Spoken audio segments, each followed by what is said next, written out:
So I take it in that spirit.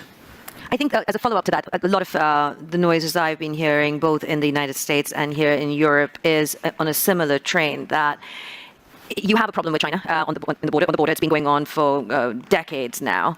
It is getting worse. What position does that leave you in when it comes to seeking support if further incursions are done, further skirmishes happen at the border or within the border, to kind of echo what's happening in Ukraine in terms of sovereignty issues that are being raised? Sorry, do you mind if I interrupt you here? Please do, but I want to come back to a question, the crux of the question, which I asked a few people in the political circles, in the financial circles. What's your big question? And one of the foremost geopolitical strategists on Wall Street sent me this question for you. Mm-hmm. And the question is simple. If and when the choice comes down to it, not today, not tomorrow, but in the future, and she strongly believes it will, for India, will it become, in terms of support, the US or China? And that will be kind of a defining moment that comes out of the situation that we face with Russia right now. Look, number one, why I wanted to interrupt you in a way. I mean, I'm partly reacting to the previous observation. Somewhere Europe has to grow out of the mindset that Europe's problems are the world's problems, but the world's problems are not Europe's problems. That if it is you, it's yours. If it is me, it's ours.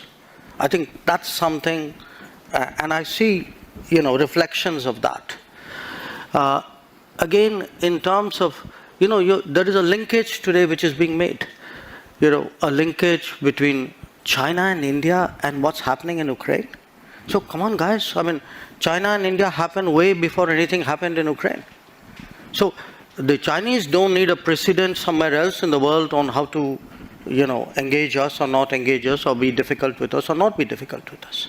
So, as I said, I just see this as frankly a not very clever argument, a very self-serving one.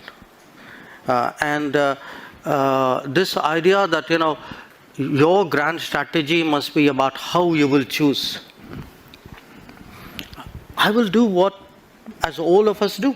I will weigh the situation, everybody, after all, how do countries eventually make decisions? Mr. Jaishankar, there will always be two axes at this point. I think it's an understood, accepted fact that you have the West, US-led, you have China as the next potential axis. Where does India fit into this? But are you planning to not take a side? No, I'm sorry. That is exactly where I disagree with you. This is the construct you are trying to impose on me, and I don't accept it. It is becoming a key point for transshipment of Russian oil to bypass sanctions.